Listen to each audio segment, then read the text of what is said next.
It may look like any college campus, but this is no everyday alma mater. This is West Point. If you didn't know it already, the architecture would tell you. This can be a stern and forbidding place. The attitude is no nonsense. And not far from here, you can see exactly why.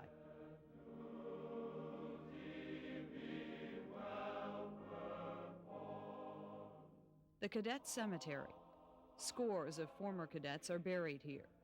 Many died while fighting our nation's wars, including the latest in Vietnam. You could put a face to the name. Perhaps there's one who's my roommate. That one was a teammate.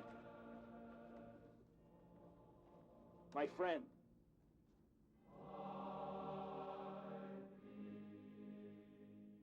Let us pray together. In these moments, Heavenly Father, we wait upon you. It's mid-October, and the West Point class of 1966 has come to the cemetery to remember fallen comrades.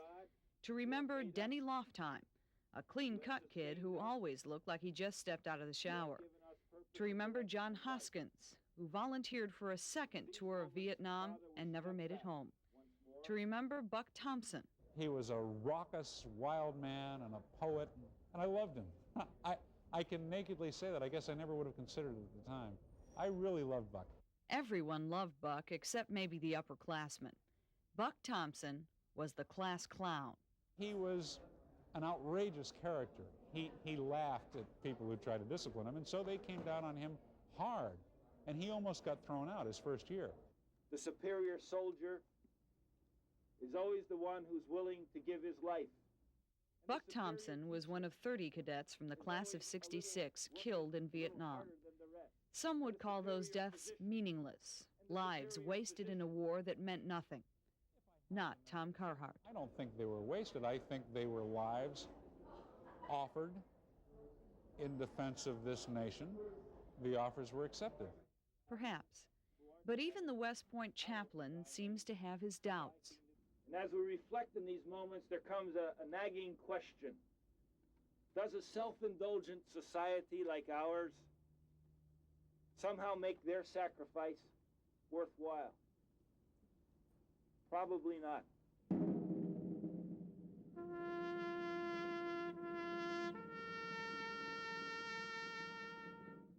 He was sent by his country as a young man to do his country's bidding by his older, supposedly wiser leaders, and he did that duty. He gave his life. He offered it and it was taken. He's a hero. Today, there are lots of folks who will step forward and speak for the men buried here. But somehow, these 20 years later, you wish they could speak for themselves. Denny Loftheim, Buck Thompson, John Hoskins.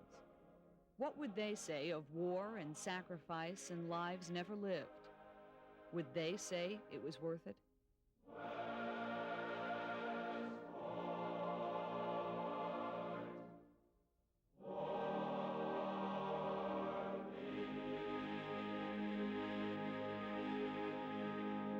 Demetria Kaladimos, Channel 4 News.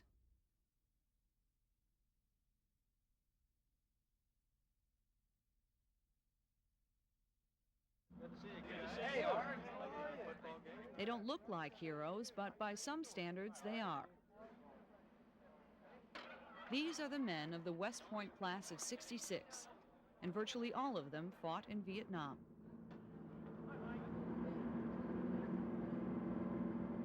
These were extraordinary young men. They were the best the country had to offer in the early '60s. Rick Atkinson is a reporter for the Washington Post. He's followed the class of '66 for 5 years. They personify the country in some ways. And to me, they carry a lot of baggage for the whole country.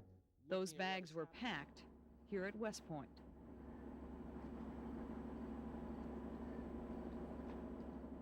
From the river, West Point looks like a monastery. And at times, it can be just as isolating. There's a reason. It so insulates you from the real world that it allows you to establish a set of absolute principles: truth, beauty, honor, dignity, and to rely on them so that you inculcate that into your being and it becomes a part of you. Well, the motto of duty, honor, country stands you in good stead whatever you do. Here on campus, there are statues of men who have lived up to the West Point motto. Men who wrote the book on what it means to be a hero. Men like General George S. Patton. They called him Blood and Guts Patton. To him, warfare was a series of lightning moves. He believed in the hero concept of war. Near the Patton Monument, there's another statue, this one of Dwight D. Isenhour, another man who helped define what it means to be a hero. In the mid-1950s, President Dwight Eisenhower recorded this lasting tribute to the symbolic hero of World War II. He is G.I. Joe. His companion has been danger. Death has dogged his footsteps. This speech was made in 1955. By then, most of the class of '66 was 11 years old, and they knew what heroes were made of. They knew that fighting in combat was a shortcut to glory.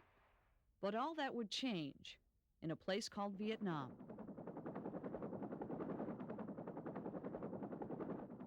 When we returned to the United States from Vietnam, unlike all other wars, we were not welcomed home. Even the German soldiers after World War I and World War II were welcomed.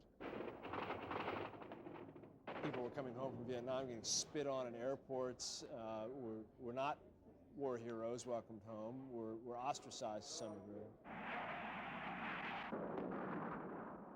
For the class of '66, the simple lessons of childhood of West Point did not hold up. The rules had changed. Being a good soldier was no longer enough. Now you had to be a good soldier in a good war. But in this country, soldiers don't get to pick their wars. That's up to the politicians. We are narrow by definition, and we should remain that way. Some might question that. No good soldier would. And it was not our role then nor now to second-guess the political decision makers. We are the mailed fist of foreign policy, and we execute that foreign policy as we are told.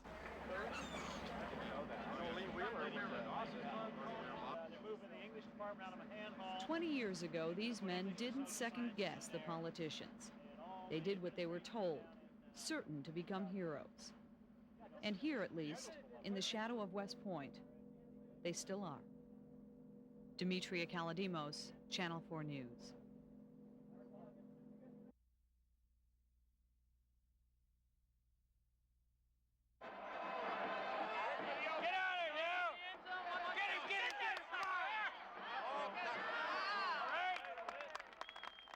It's Army versus Holy Cross, and the class of '66 is in the stands supporting the team.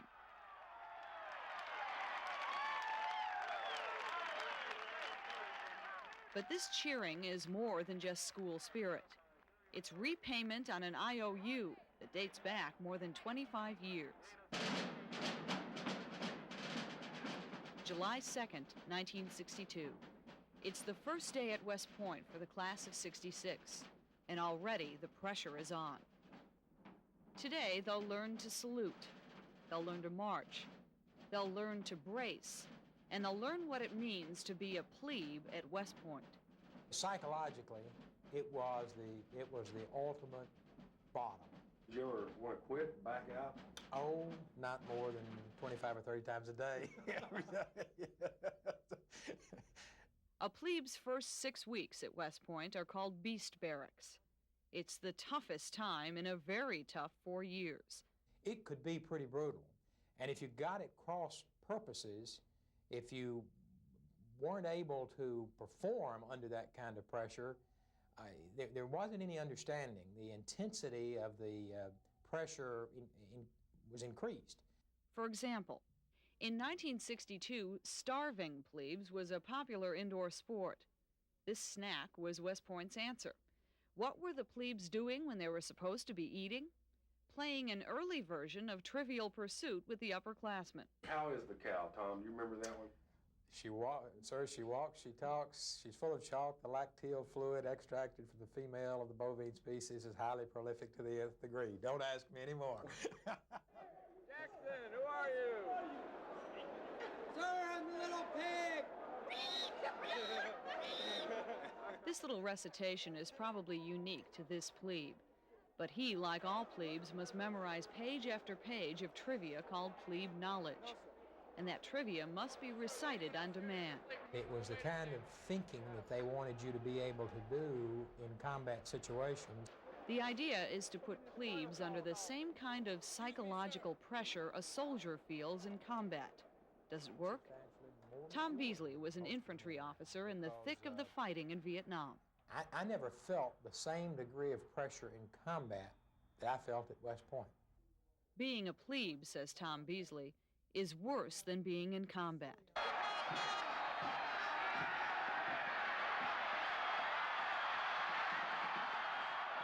Army is favored to beat Holy Cross by more than a touchdown, so hopes are high, especially for the plebes. That's as true today as it was a generation ago. There was virtually no one there who didn't fully understand the significance of the Army football fortunes to the whole academy. I mean, if we beat Navy, fell out for the rest of the year, fell out meaning that the plebes didn't have to brace.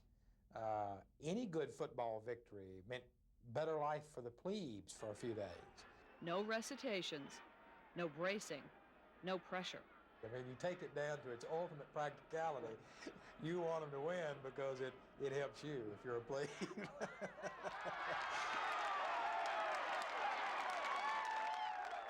So now you know why the class of '66 still owes the football team, and why that long-term debt will never be repaid. Demetria Kaladimos, Channel 4 News.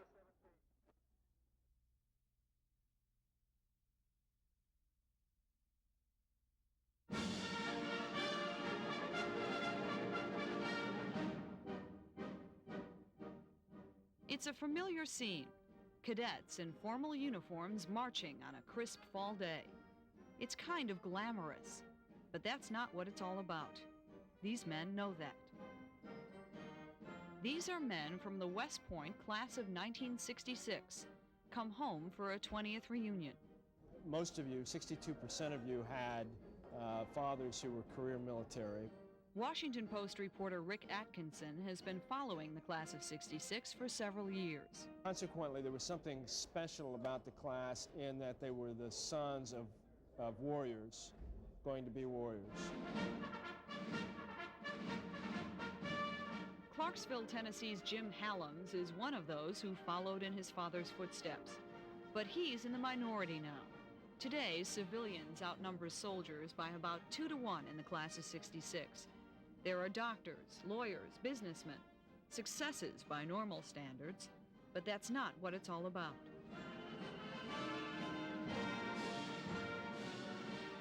At West Point, the parades, the spit and polish, the discipline, are not meant to prepare the cadets for careers in law or medicine.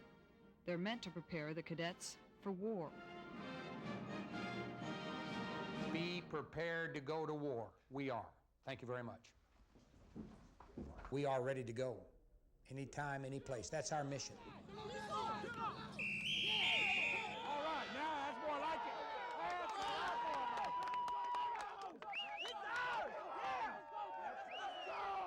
Lieutenant Colonel Jim Hallams is what we civilians might call intense.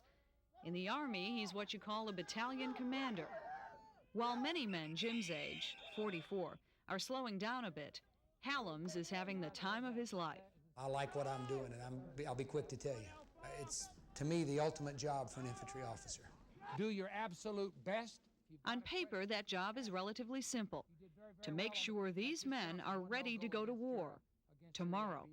As I said earlier today, try your best, take your time. But it isn't so much what Hallams does as how he does it. Enthusiasm must permeate the organization, and that enthusiasm must start at the top. Round and roll, everybody. Shake, rattle and roll, everybody. Shake, rattle and roll, everybody. What help? Wait for your left, right. Keep on driving. Jim Hallams didn't graduate at the top of his West Point class. He didn't go on to become a doctor or a lawyer or a big-time businessman.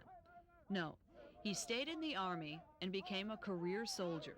And that's what it's all about.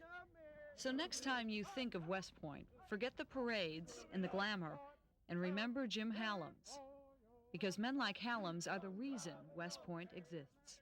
I love what I'm doing. As I say, I've got the best job in the Army, if not in the world. Demetria Kaladimos, Channel 4 News.